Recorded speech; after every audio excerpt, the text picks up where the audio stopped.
Hello,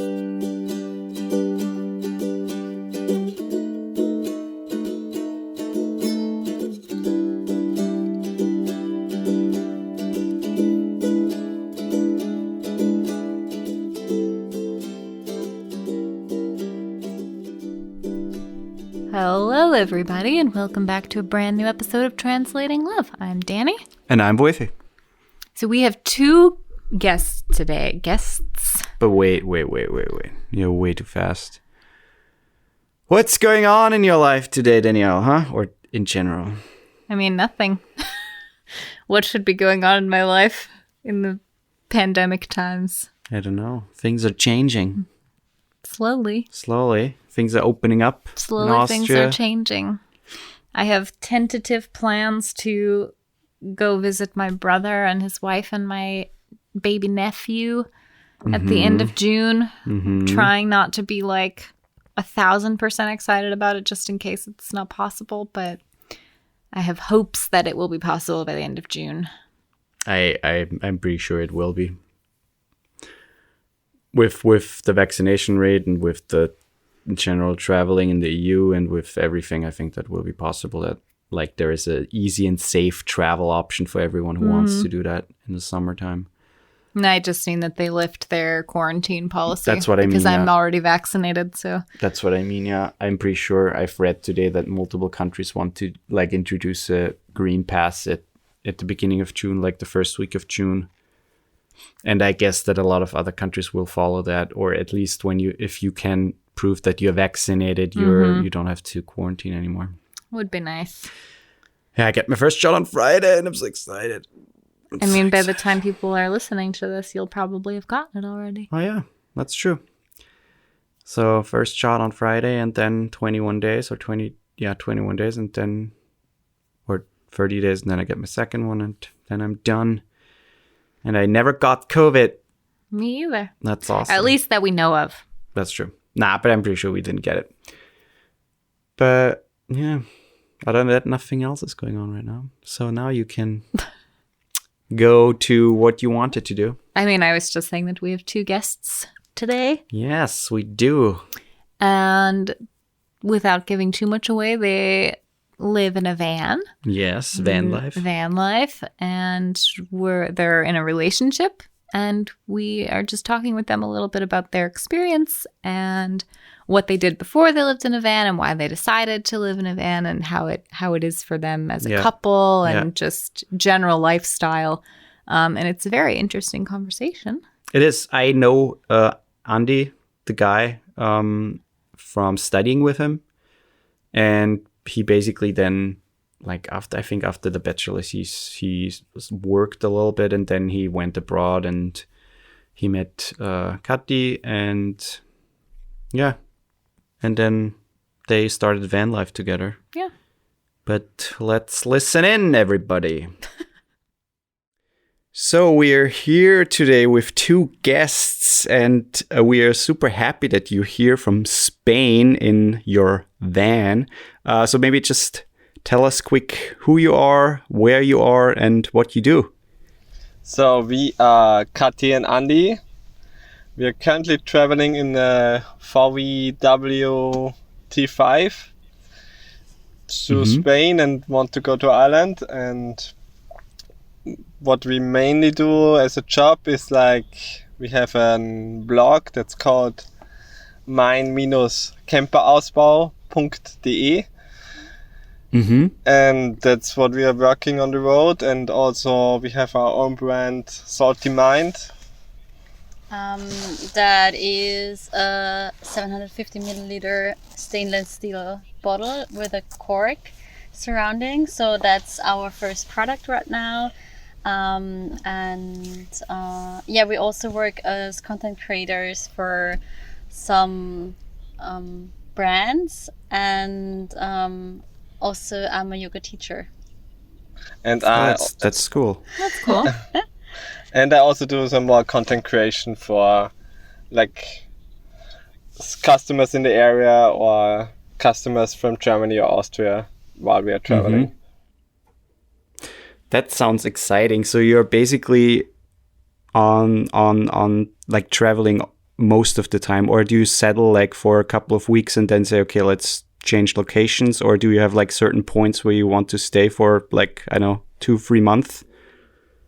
It depends. So the last 3 winters, I think we spent in the Algarve, 2 of them in the van. The last one we were renting out a house in the south of Portugal.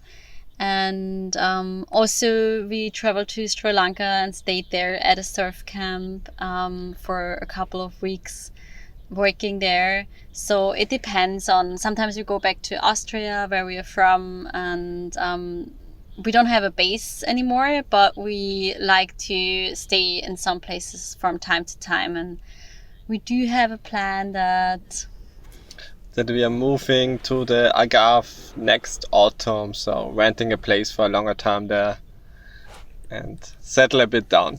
Yeah, because I think we both have been traveling for so long, and we're kind of like longing for a place where we can come back to. I mean, the van is kind of this place, but yeah, we're kind of like dreaming of a little house, maybe. Oh, That's fun. That sounds nice. So maybe you can just quickly tell us how you guys met and why you decided to live in a van, like what your inspiration was, or what led you to that point. Yeah, of course. So we met back in winter 2016-17 when we were both working for the same surf camp in Nicaragua. And we met there and kind of like became best friends, and then traveled on for another year separately. And in beginning of 2018, both of our ways led to Salzburg, to Austria. And we kind of like tried to settle down again, and soon figured out that this wasn't the way that we wanted to live.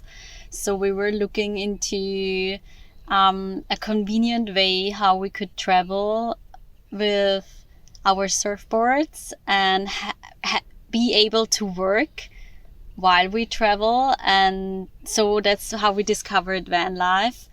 And because before that we were traveling with a backpack, both of us, and it was always a hassle with just like 10 to 12 kilogram on the back, and then a surfboard or 2, and finding a spot where you can work. And we wanted to build up our like self-employment stronger. So we wanted to have a space where we can work and have some silence and some, like the van is kind of like a 1-room apartment / office. Yeah. I just watched your recent video on YouTube, and it's really cool how you fit so much stuff into this small space. And there's my next question. Like, was it hard to give up so much of what you own when you downsized to a van, or was it easy because you didn't own so much in the first place?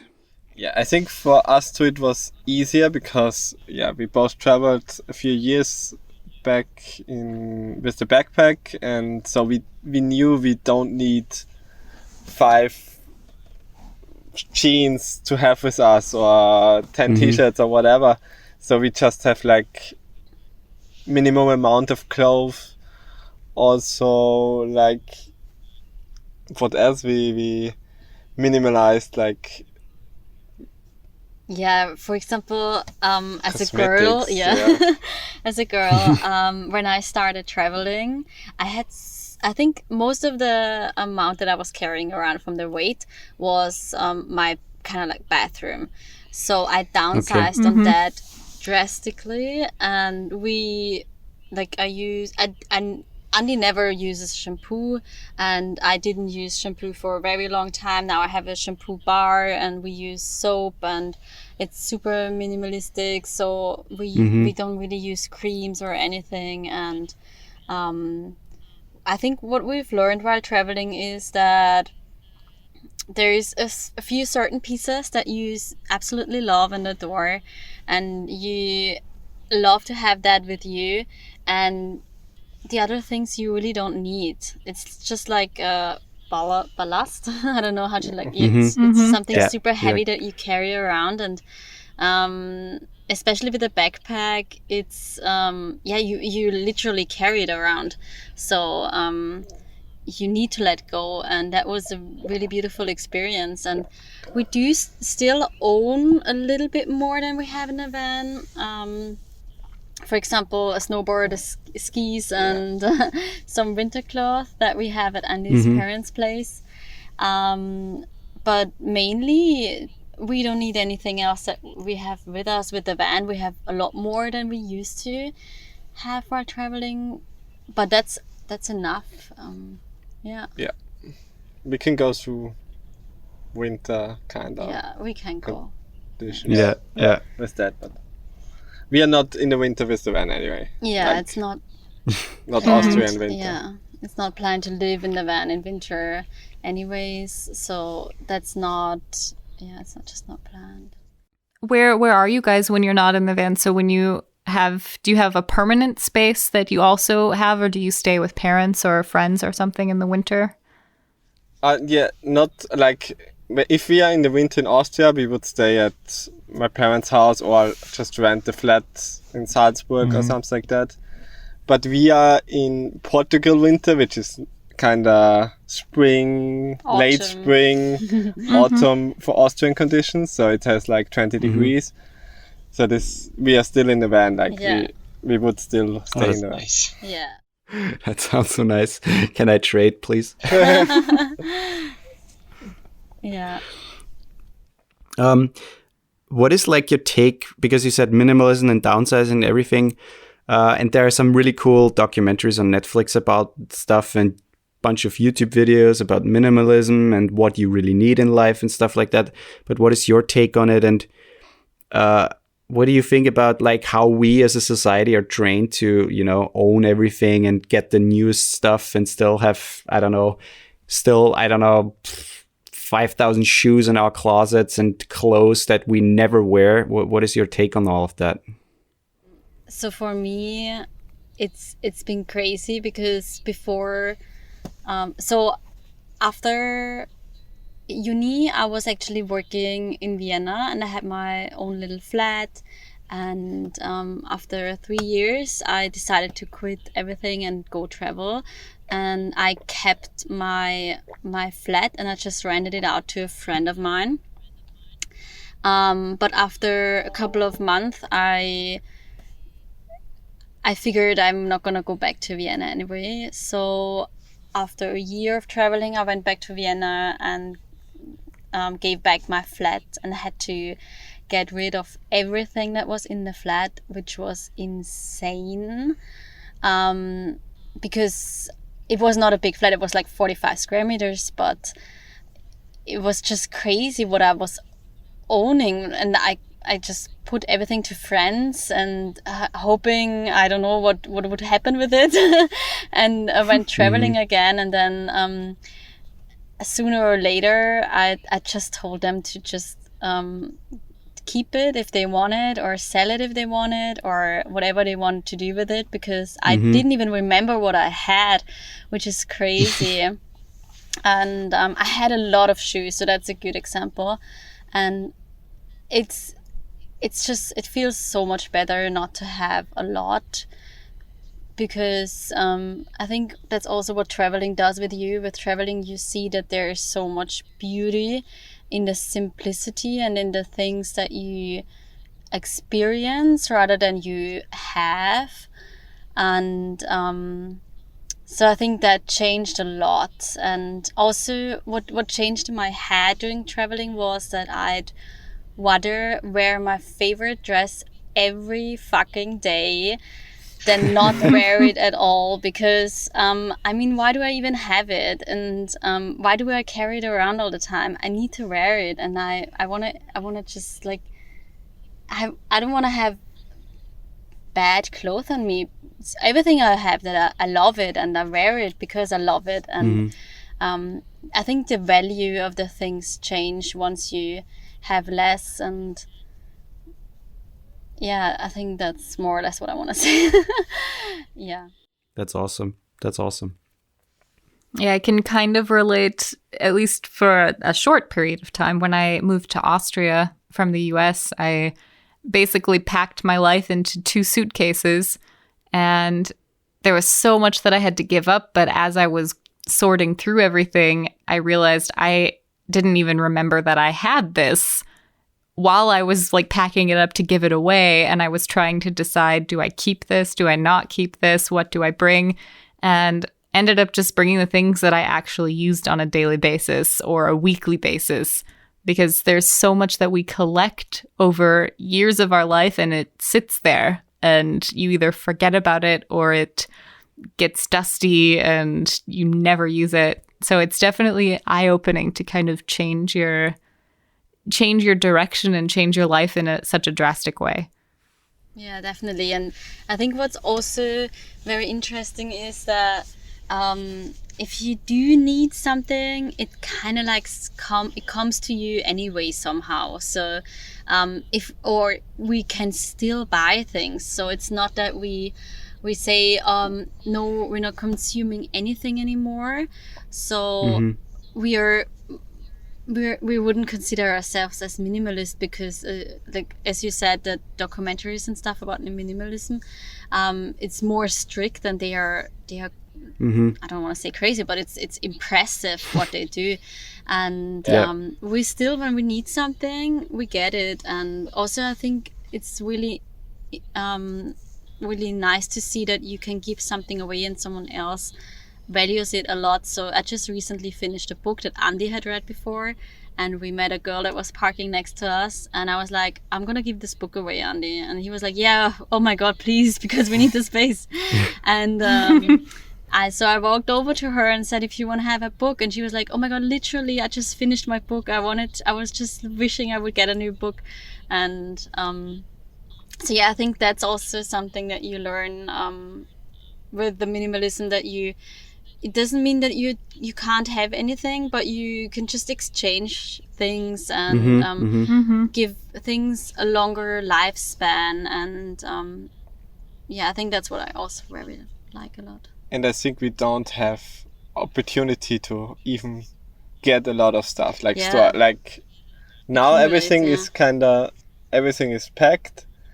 Yeah. And even if we move to a house for a few months, we have to put it back into the car, and it has to be it has to fit into the car, so we cannot get like a lot of stuff. Yes. Anyway. Yeah, crazy big TV or something. Yeah.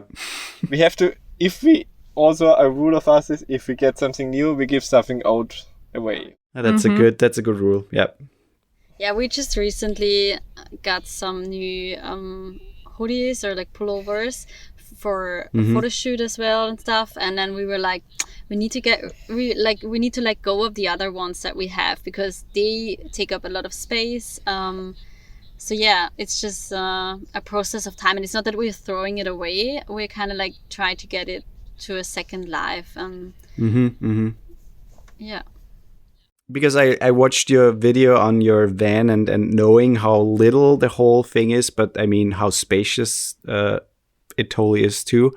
How much like personal space can you take? Because once in a while it's good for yourself to, you know, step away a little bit and take some time for yourself. But how is that possible living in a van, and how do you deal with that?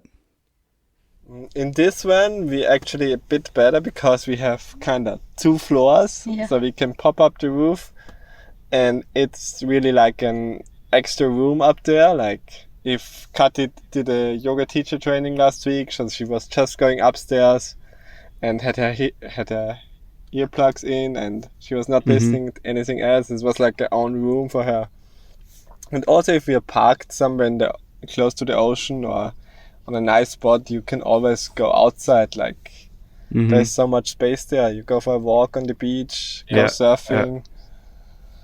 Yeah, I mean, we stick together. We're like glued to each other, kind of like in the van. But we do take our times alone because, I mean, we have the dog, and we don't only walk her together. So once one once Andi goes for a walk or I go for a walk, and also we try to take our times ourselves. And I think a huge part of van life, living as a couple or two people together as friends or whatever it is the communication with each other and telling the other that you need space if you do need space, because even if we're together for a couple of years now, he can't read my mind still. Sometimes. So yeah, it's a lot about of a communication, and and using the outdoor space. So that's also something that's very necessary. Yeah.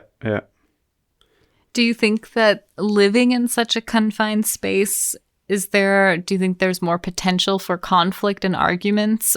Or when those come up, how do you deal with things like that?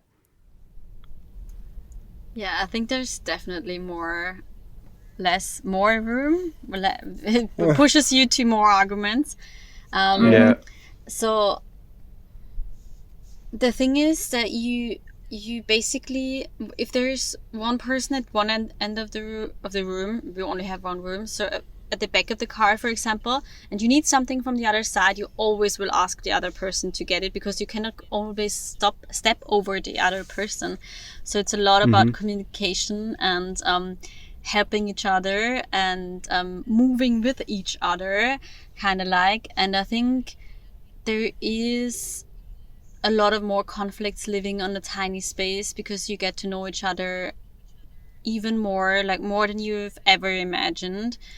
And before we even started van life, I think it was back in 2018, I read an article, and the headline, I will never forget, the headline was van life as a couple or something like that, it either makes you or it breaks you. And it is true. So there is a lot of couples that break up during their van lives, and it's not easy, to be honest. It's but I think we manage it quite okay. We're doing okay. We're doing okay.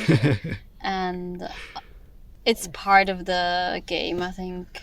Yeah, you can never leave anything not on its place. Like if you put a t-shirt somewhere not in your storage, the other one will see it and will be maybe annoyed of this t-shirt. Or if you don't clean your plates when you make a tea or something like that. Yeah, it's everything is obvious. So and you have to go outside when the other one wants to go to the toilet. So you have to give the other one space, and there's no secrets living in the van.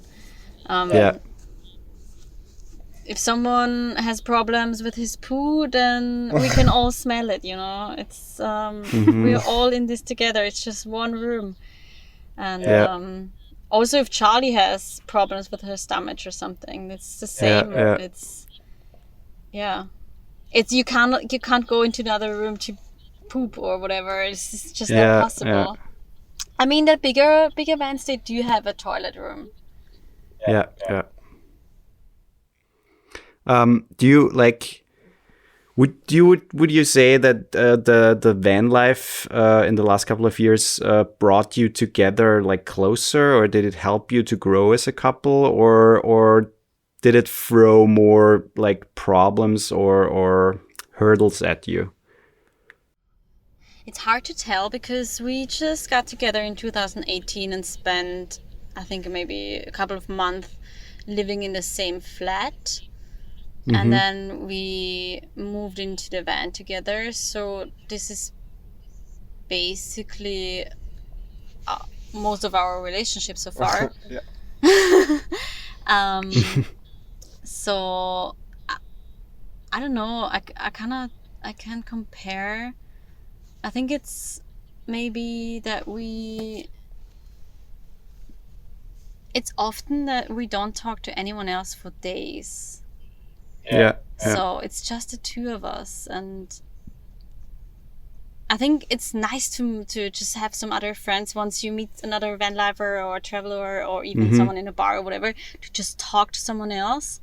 And I think, like, as Andi and me have been best friends since we've known each other, we've always been very close to each other. So I don't know, what do you think? Did it bring us closer together, or?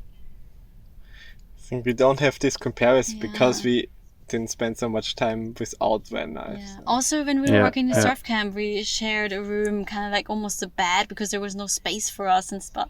So it was always, But it definitely brought you closer together. I mean, living so close all the time, and as you said, don't speak to other people for weeks or days. I mean, you have to rely on each other, and that brings you closer together, I assume. Also because we work together, so we basically, our whole lives are with each other. It's crazy, because when I imagine I would have a job somewhere in an office and Andi would be, I don't know, doing film somewhere else, whatever, and we would meet after work and then live together in the van or in a house or whatever it is, we would tell each other about work. So I don't know, it's weird. I don't know how to say in English. It's verwebt. It's you together, kind of like the whole life. So that's actually super interesting. But we do work different projects, which is interesting. We have some space. Yeah. So just overall, as a couple, what would you say are like the positives and maybe the negatives of living in a van, if there are negatives?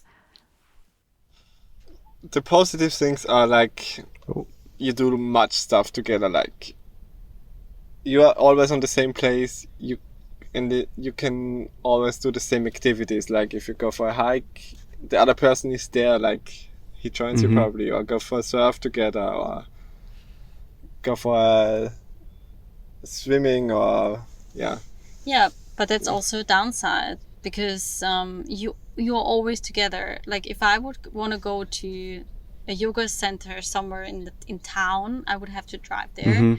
So Andi would have had to go with me, because I mean we only have one car, and the car is our house. So we have to make every decision together, and so it's basically, we have to talk about every decision.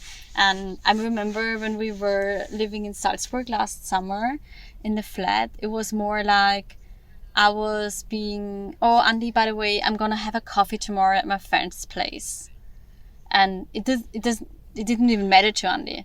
So he was like, that's fine, I'm gonna go out with my friends the other night, and it's fine, because everyone, like, we're gonna meet again at our house. But this way, imagine the same situation with the van. So I would be like, okay, I'm gonna go to have a coffee tomorrow at my friend's place. So Andi's gonna come with me with the van to the friend's place. He can wait there in the van, or he can come upstairs with me. And the other night, when he wants to go out and party with his friends, I would have to go there with the van and either go party with them or stay in the van in the night and wait until he comes home drunk. So so I think that maybe this plays a bit the difference of pros and cons of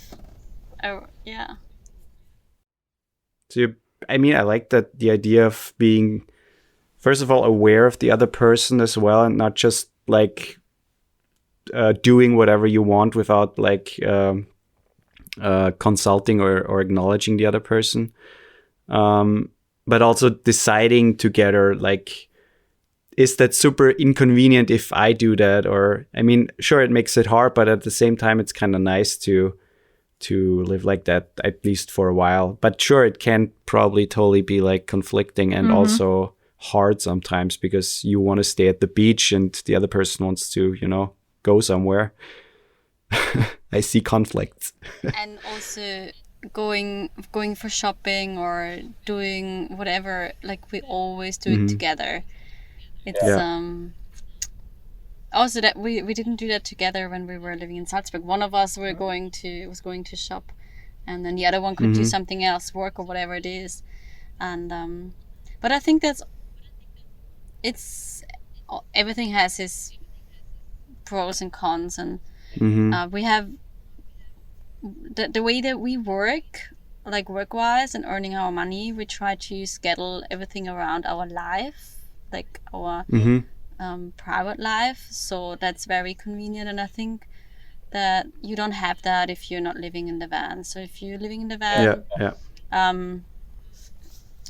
stationary, like in the city or so, I think it would be totally different to what we do. Yeah. Awesome. Where can people find you if they want to find you? They can find us on Instagram with the tag at salty.romers. Then they can visit our blog. If they speak German. At mein-camperausbau.de. Yeah, and they could have a look at Salty Mind, at our product, and there's soon gonna be another product. Yeah. You guys have a book out, isn't that like a thing already? Oh yeah, we have a book, which is in German only though. But it's about like like building your own camper or like a guide, or what is it? Yes, exactly. That's what it is. And it's called Made to Camp. And it's in basically every bookstore, and you can buy it also online at the Frech Verlag or at Amazon or Thalia or whatever. Yeah. We'll link that in the description. We'll link all the things. That's awesome. Thank you guys for taking your time for speaking with us and for giving us a little insight in your lives, because it's super interesting and like a total different world, obviously. Yeah, we really appreciate it. Yeah, you're welcome. Thanks for having us. Okay. Bye. Bye. That was a cool, interesting talk. I don't know. Van life is such a scary concept to me. Oh, for me, it's not a scary concept. I would love it, actually, because I love to travel, and I think it would just be like the most cool way to see the world. Yeah. My only thought is like, it's probably more difficult when you have kids, or, because how do you do that? I mean, I think with one, it's probably possible. Right. At maybe the beginning, before they're between a certain age. But I think that it would be difficult as the kid gets older. So I think from like newborn until 3 or 4, it's probably fairly doable. I think van life is easier if you're just like 2 people without kids or anything. I mean, they are living with Charlie, a dog. But I think it's still manageable even with a kid. But I think the more problematic thing is like if you need a doctor, or then if they go to school somewhere, do you homeschool them? Or I think that's a little harder. I mean, I'm sure there are people who do van life and have a whole family and they homeschool. I'm sure that's a thing. Yeah. But it was a really cool talk, I have to say. And they have cool plans. So see, I don't know that I could see myself forever living in a van, but I could see myself like spending summers living in a van. So like traveling in the summers. The thing is, you can rent those. That's cool. People rent people build them out, and then you can rent them for some time. And I think that's a cool concept, because even in the winter where you go somewhere warm. Right. I don't necessarily like the idea of having like an RV. I don't either. But like having a small camper or like a van where it's just built out and where you have like a lot of space. That's a cool idea to me. Yeah, I think so too. If you want to hit them up, we'll link all the things in the description, and you can find them on Instagram. That's the easiest way, at salty.romers. And from there, you can find all their links and things they do, and you should definitely check them out. Indeed. And if you like what you hear, please share the podcast, like the podcast on our Instagram at Translating Love Podcast. Go to our Anchor page and send us a message. Follow us on Spotify or wherever you listen to your podcast. And listen in the next time. Yep. Bye. Bye.